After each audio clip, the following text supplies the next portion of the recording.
Extra, extra, fake off the presses. Wikipedia will not be quoting the British tabloid The Daily Mail in the future. Tonight, getting real about fake news. I'm Brent Goff in Berlin. This is The Day.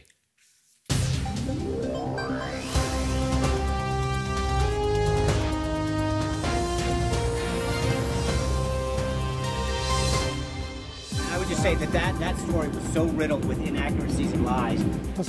At this time, the word integrity There were just literally blatant factual errors.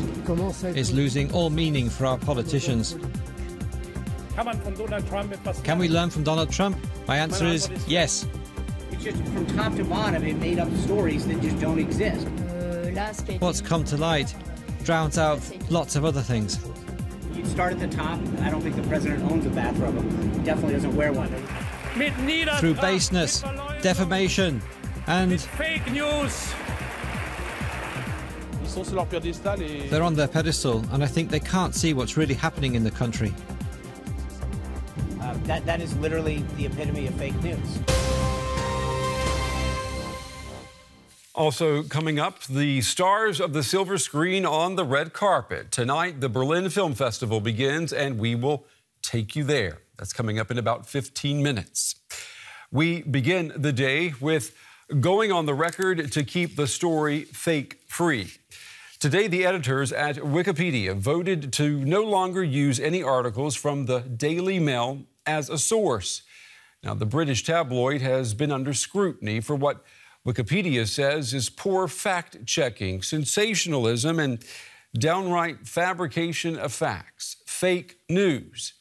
We invited both Wikipedia and the Daily Mail to appear on the day to explain how and why it came to this. Both declined our offer. Wikipedia emailed us explaining, in this case, volunteer editors seem to have come to a consensus that the Daily Mail is generally unreliable and its use as a reference is to be generally prohibited, especially when other more reliable sources exist. Well, the wording there is important. Wikipedia editors seem to have come to a consensus. There is no definitive conclusion here that the Daily Mail is truly fake news. In fact, the only newspaper that Wikipedia has banned completely remains the U.S. tabloid The National Enquirer. Yet the decision to begin avoiding the Daily Mail reflects just how sensitive editors have become to the pervasive nature of fake news. Last year's U.S. election ushered in what some are calling the post-factual era, where fake news and alternative facts ring true with too many. In January, 87 American tanks and an assortment of military vehicles rolled off a transport ship in the German port of Bremerhaven. They were brought to strengthen NATO's presence on the border to Russia. The reinforcement had been planned for some time. But in the internet, the story was given a whole new spin. Russian media and various websites started talking about a massive build-up, signaling opposition to Moscow and political insanity. All of a sudden, the 87 tanks became 3,600. And it got picked up by a dozen other websites, all of which tend to like conspiracy theories. They don't like America, they don't like NATO, they don't like the West. But then what happened was the story from the Canadian website got picked up by RIA Novosti, which is the main Russian state news agency, and started feeding into their reporting. Ben Nimmo is one of 400 experts in the newly founded EU task force. Their job is to uncover fake news and set the record straight with facts. Looking towards the upcoming elections in France and Germany, observers in Brussels are getting nervous. Russia is using a lot of manpower and putting in a lot of money, so I'm not sure the EU as such, or the EU and member states, have enough resources to match this. They have started being extremely vigilant concerning elections in France, in Germany this year. But it is going to be a very tall order. And the EU is not the only one counterattacking the spread of false information. As shown on Canadian TV last week, Canada's Prime Minister Justin Trudeau asked American broadcaster Fox News to delete a tweet from their Twitter channel. Fox had misidentified the terrorist that attacked a mosque in Quebec as Moroccan. The Fox News tweet says he was of Moroccan origin. And the more you find that a story is trying to push your emotional buttons, the more you need to be wary of it. Because the way the fake works is it makes you feel so emotional that your rational process is shut down and you just feel angry or resentful or afraid. And then you'll believe anything which reinforces that emotion. Such as the fake news about the 3,600 tanks. These reports are just one element of an information war that democracies in the West can no longer ignore. Over the last few months, the Brussels task force has uncovered 2,500 such cases in 18 languages. Now, it's important to be on the same page when we talk about fake versus real news. So here's a very simple but highly instructive crash course in recognizing the difference between the two. I want you to consider this headline. Local newspaper retracts incorrect quote of new governor. Now, this is a newspaper admitting that it made a mistake in its coverage of the governor, and it is being open and honest with the reader. This is not fake news. Now, let's consider our next headline. The Pope endorses Vladimir Putin for Russian president. Now, that is without a doubt not a truthful headline. That's fake news. The Pope never endorses a candidate for office. This truly deserves the label fake news. All right, let's talk about this a little bit more. I'm joined here at the big table by Christian Mir. He is with Reporters Without Borders here in Germany. Christian, it's good to have you back on the show. And from the University of Exeter in England, Professor Jason Reifler joins us. He specializes in correcting factual misperceptions held by citizens. Mr. Reifler, it's good to have you on the show as well. Let me start with you, since your specialization here is correcting these misperceptions. You know, we see time and time again polls showing that people still do not easily discern between fake and real news. Is there a quick fix to this problem? So unfortunately, there's probably not a quick fix, but the good news is that there is some hopeful signs. So one of the most exciting developments in journalism over the last 5 to 10 years is the creation of dedicated fact-checking, which is a sort of shock to the system of how journalists have, especially in the United States, have typically covered politics, where it focuses more on getting what both sides of a debate are saying and not taking sides into what's correct. And so my research, along with my colleague Brendan Nyhan at Dartmouth College, we show that in a lot of cases that fact-checking can be a useful antidote to end users. The effects are small, but they are significant and meaningful, we think. Okay, so fact-checking is one way. Christian, let me ask you, what's your take on Wikipedia's move today to distance itself from the Daily Mail? I mean, we have to, remind our viewers, this is the newspaper that after the Brexit referendum came out with that headline. I think, actually, we've got a picture of that to show our viewers, came out and said that, there you go, enemies of the people. This is when the Supreme Court judges said that Parliament had to vote on Brexit. I mean, what's your take on what we're seeing today?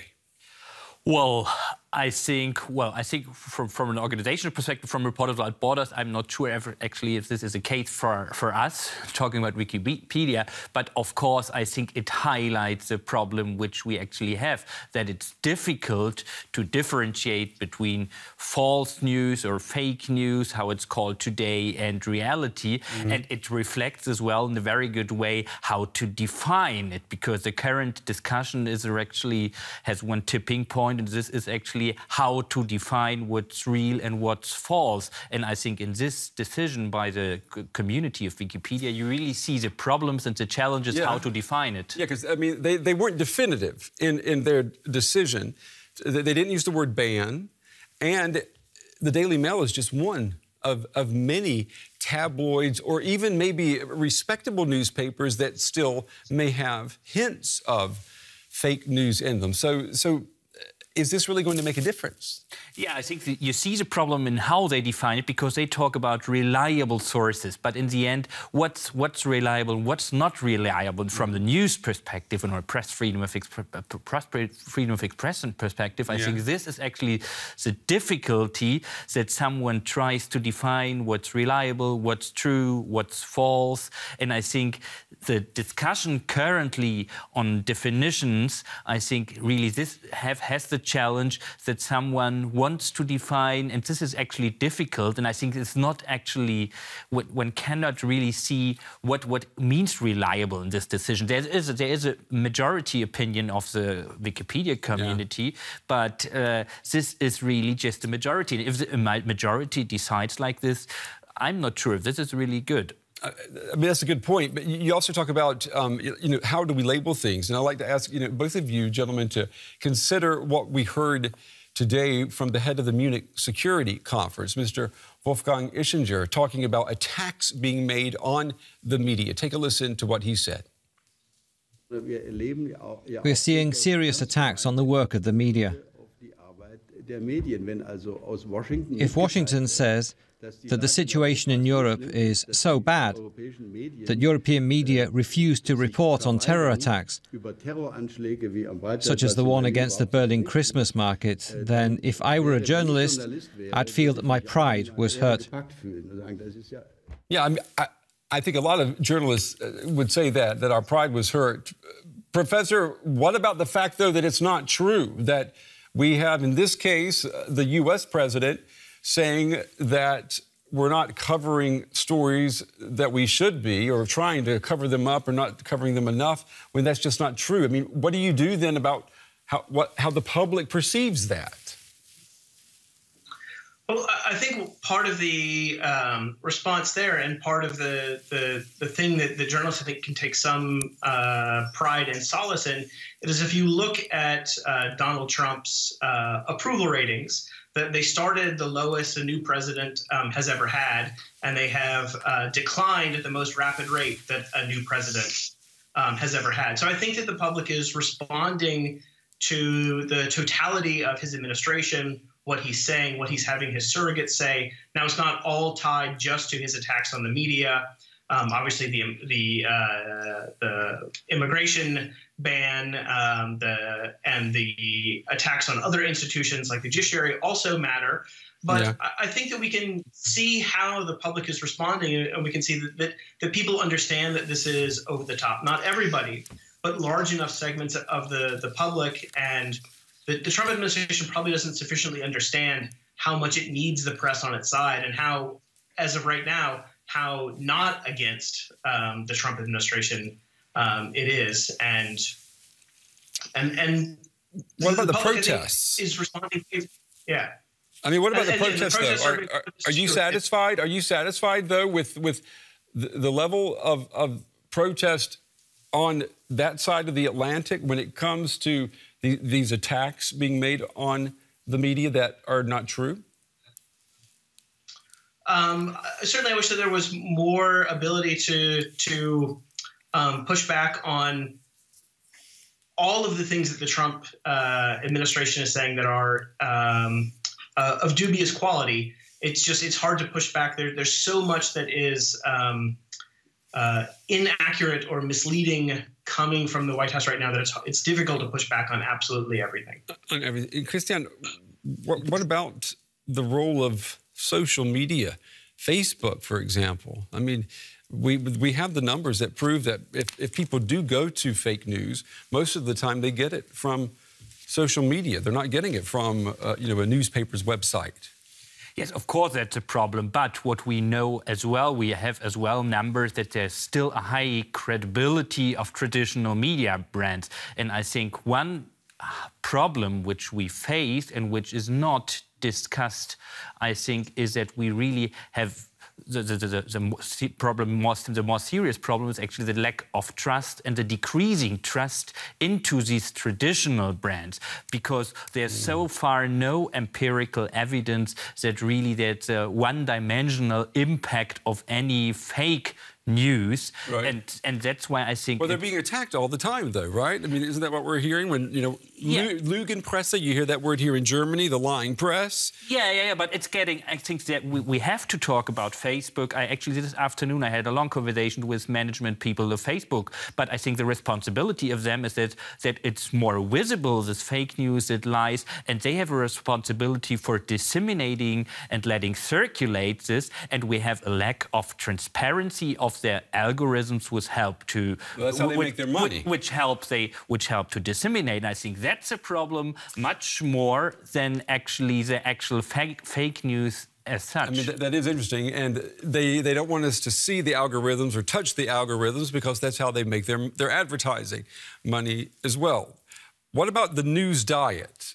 Professor, isn't that also part of the problem, what we want to consume? I mean, I had someone say our news diet is kind of like a bunch of kids in a candy store. We want to eat lots of candy, but you know what happens when you eat too much? Yeah, selective exposure is a large factor and is a big problem. That is, people selecting into the news that they want to hear, and as we have more media choices, and as more media outlets try and cater specifically to people's ideological preferences, that it creates a media ecosystem in which consumers go to the news that gives them what they want to hear. And the difficult logical extension of that is fake news. Yeah, fake news. I mean, how do we, Christian, how do we get people to demand quality reporting and the stuff that we want to produce every day? It has to come from the consumers, right? Well, of course, but I think we have to see there's still far a lot of people outside who are demanding this. And you see this in the US, where you see that there are increasing number of subscriptions for the New York Times, for example. I think this is an interesting number as a reaction of the people in the United States. But if we go a bit more beyond, I think even if we have to talk about things like media pedagogy, even if this sounds quite old-fashioned, but I think it is.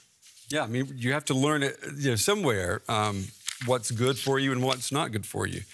Gentlemen, thank you very much. Christian Mier with Reporters Without Borders here in Germany, and Professor Jason Reifler joining us tonight from the University of Exeter in England. Gentlemen, thank you very much.